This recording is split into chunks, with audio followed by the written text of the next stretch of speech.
Hello students, आज हम कवि सूर्यकांत त्रिपाठी निराला द्वारा रचित कविता बादल राग के क्वेश्चन आंसर समझेंगे। हमारा फर्स्ट क्वेश्चन है, अस्थिर सुख पर दुख की छाया पंक्ति में दुख की छाया किसे कहा गया है और क्यों। उत्तर देखिए कि प्रस्तुत पंक्ति में दुख की छाया मानव जीवन में आने वाले दुखों, कष्टों, मुसीबतों एवं जो प्रतिकूल या विपरीत जो परिस्थितियां हैं उनको कहा गया है। और यह इसलिए कहा गया है क्योंकि सुख दुख मानव जीवन के दो पक्ष हैं, दो पहलू हैं, जो एक के बाद दूसरा आता है। ये दोनों अस्थिर है, मतलब स्थिर नहीं है, ये लंबे समय तक नहीं रहते। जो जीवन में कभी आते हैं तो कभी जाते हैं, ये आते जाते रहते हैं। ये न ही तो स्थिर है और न ही ये मतलब अस्थिर है। ये सेकंड क्वेश्चन देखिए, असनी पास से स्थापित उन्नत सतसत वीर पंक्ति में किसकी ओर संकेत किया गया है।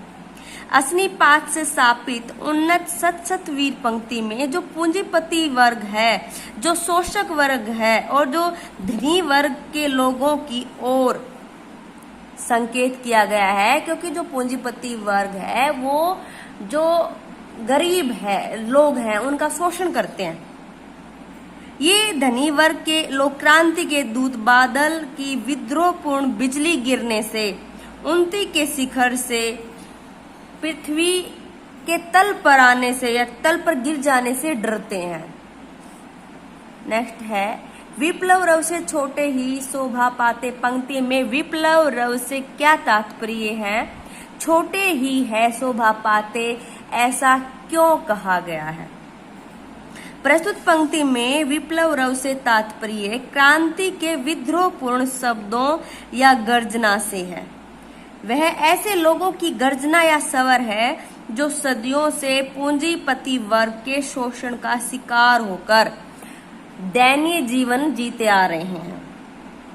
छोटे ही शोभा पाते ऐसा इसलिए बोला गया है, कहा गया है, क्योंकि क्रांति का जो विनाशकारी जो प्रभाव है सदा उच्च जो लोग हैं या शोषक जो लोग हैं उन्हीं पर होता है। इस विद्रोह का जो निम्न जाति के जो लोग हैं या छोटे वर्ग, इन पर इसका कोई भी विनाशकारी प्रभाव नहीं होता।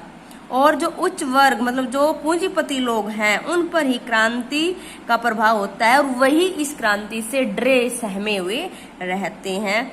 लेकिन जो छोटे वर्ग अर्थात जो जन सामान्य वर्ग के लोग वो खुश होते हैं तथा जीवन में शोषण की मार से निकलकर वो समृद्धि प्राप्त करते हैं। नेक्स्ट क्वेश्चन है, बादलों के आगमन से प्रकृति में होने वाले किन किन परिवर्तनों को कविता रेखांकित करती है। रेखांकित मतलब बताती है, इसमें चिन्हित करती है उनको। बादल राग जो कविता है वो कवि निराला द्वारा रचित एक प्रतीकात्मक कविता है, जिसमें कवि ने बादलों का क्रांति के रूप में आह्वान मतलब पुकारा है, उसको आह्वान किया है। और इस कविता में बादलों के आगमन से पृथ्वी के गर्भ में सोए हुए अंकुरित होते हैं, मतलब जो बीज बोए जाते हैं। वे अपने मन में नवजीवन का संचार कर अनेक आशाओं के साथ बादलों की ओर देख रहे हैं। बादलों की घनघोर गर्जना से संपूर्ण जो संसार है वो भयभीत हो उठता है, डर उठता है। और उन्नति के शिखर पर जो पहुंचे हुए सैकड़ों जो वीर हैं वो पृथ्वी पर सो जाते हैं।